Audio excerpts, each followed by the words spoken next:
একটা কেমন একটা পরিস্থিতি হবে, সূর্যের গরমে সহ্য করা যায় না, তামার জমিনে গরমে দাঁড়ানো যায় না।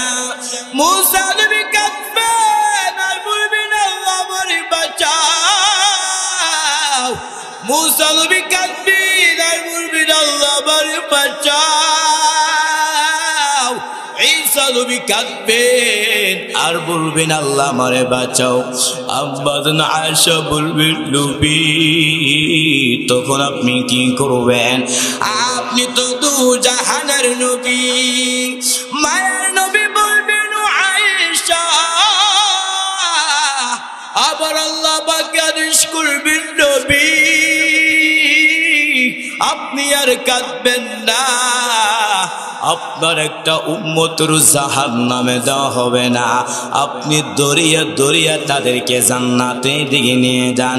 আম্মা আয়েশা বলবেন নবী কোটি কোটি মানুষের মধ্যে আপনার উম্মতগুলো কেমনে বাছাই করবেন? মায়ার নবী বলবেন আয়েশা আমার উম্মত যারা পাঁচ বেলা উযু করিয়া পাঁচ ওয়াক্ত নামাজ পড়েছে ওদের উযুর অঙ্গগুলো কিয়ামতের ময়দানে ধরে আলোতে ঝলমল করতে থাকবে।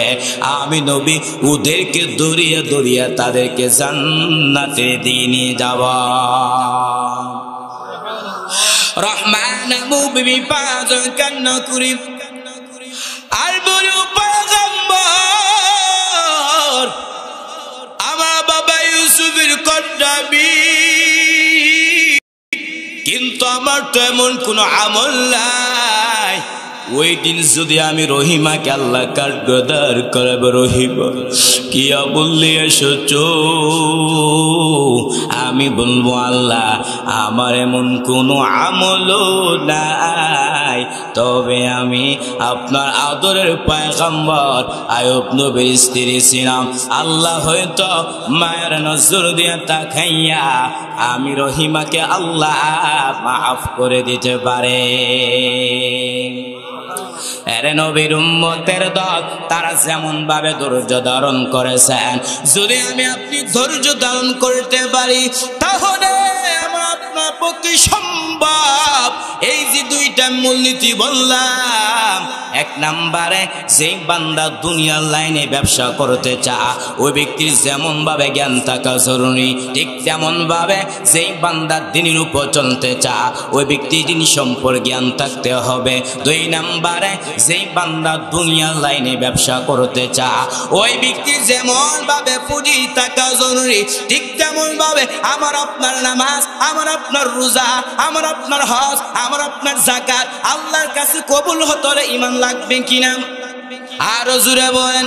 এরে নবীর উম্মতের দল তিন নাম্বার হলো যেই বান্দা ব্যবসা করতে চায় ওই ব্যক্তি যেমন ভাবে চেষ্টা থাকা জরুরি, ঠিক তেমন ভাবে যেই বান্দা নামাজ পড়তে চায় ওই ব্যক্তির জন্য চেষ্টা লাগবে কিনা? আরো জোরে বলেন। আর যখন আমি আপনি চেষ্টা করতে পারবো আমার আল্লাহ আমার আপনার জন্য রাস্তা দেখাবে কিনা? আল্লাহ তাআলা বলেন ওয়াল্লাযীনা জাহাদু ফীনা লানাহদিয়ান্নাহুম সুবুলানা ওয়া ইন্নাল্লাহা লামা'আল মুহসিনিন।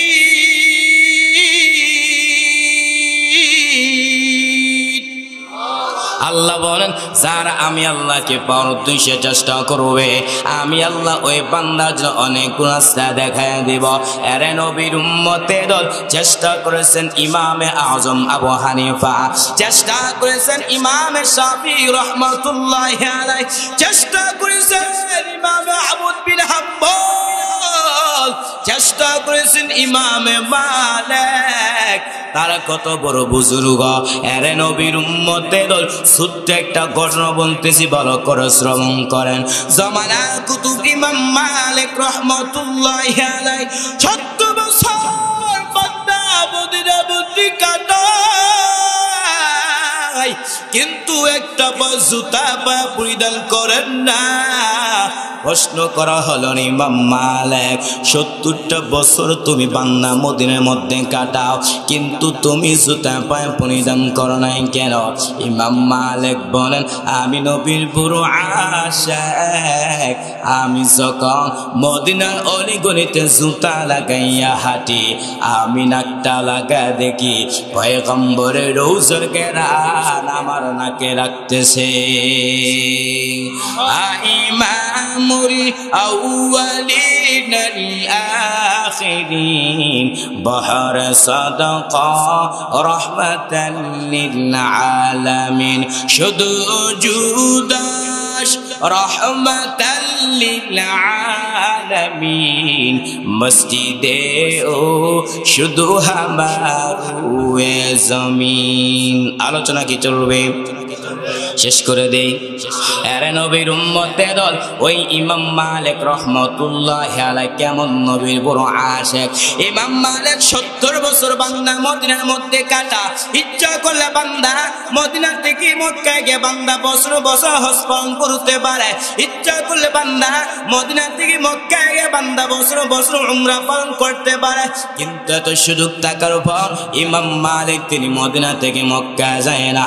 ইমাম মালিক তার দিলের বড় তামান্না, আমি যদি মদিনা থেকে মক্কা হজ করতে যাই, আর যদি আবার ইন্তেকাল হয়, আমি তো মদিনাওয়ালা পাশে থাকতে পারবো না।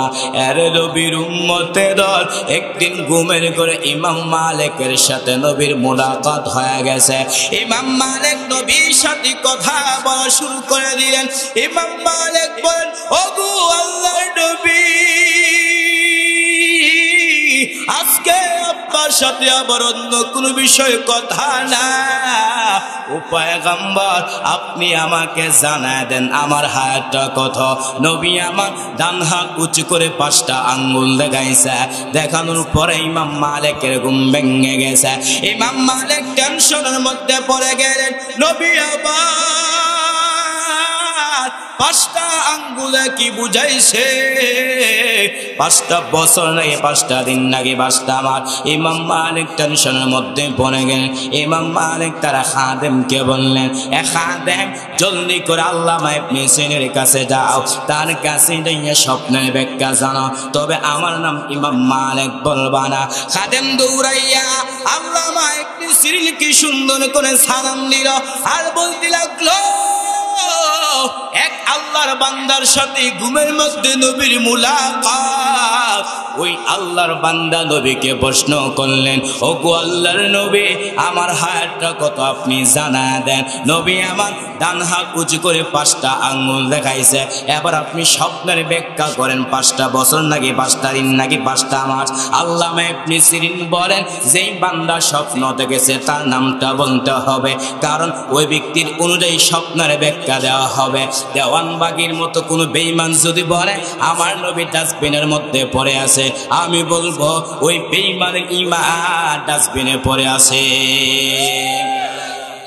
আল্লামা ইবনে সিরিন বলেন, যেই বান্দা স্বপ্ন দেখেছে তার নামটা বলতে হবে, ওই ব্যক্তি যদি নাম না বলে স্বপ্নের ব্যাখ্যা দেওয়া হবে। খাদেম দৌড়াইয়া ইমাম মালিকের কাছে গিয়ে বলতে লাগলো, আসসালামু আলাইকুম শেখ, আপনার নাম না বলে স্বপ্নের ব্যাখ্যা দিবে না। ইমাম মালিক তার খাদিমকে বললেন, এ খাদেম, জলদি করে আমার নামটা বলে দাও, তারপর স্বপ্নের ব্যাখ্যা জানা বড় জরুরি। খাদেম দৌড়াইয়া আল্লামা ইবনে সিরিনকে বলতে লাগলো, এই স্বপ্নটা ইমাম মালিক দেখেছেন। আল্লামা ইবনে সিরিন বলেন, আমিও মনে মনে ভেবেছিলাম যে স্বপ্নটা ইমাম মালিক ছাড়া অন্য কেউ দেখতে পারে না। 5টা আঙ্গুল দিয়ে বুঝাইছেন, 5টা বিষয় এমন আছে যে 5টা বিষয় সম্পর্কে আল্লাহ ছাড়া দুনিয়াতে কেউ জানে না। 1 নম্বরে, একটা মানুষ আগামীকাল কি রুজি করবে, কি খাবে, কে জানেন? আর জোরে বলেন। 2 নম্বরে, একটা মানুষ কখন কোথায় মারা যাবে, কে জানেন? 4 নম্বরে, মায়ের গর্ভের সন্তানটা ছেলে হবে নাকি মেয়ে হবে, কে জানে? 5 নম্বরে কিয়ামত কখন সংঘটিত হবে কে জানে? আরে নবীর উম্মতের দল 4টা বলেছি, 5 নাম্বার হলো আগামীকাল বৃষ্টি হবে নাকি হবে না কে জানে? আরে নবীর উম্মতের দল মোট কথা হইল গায়েবের মালিক কে? আর জুড়ে বলেন আলিমুল গায়বি ওয়াশ শাহাদাতি ওয়াশ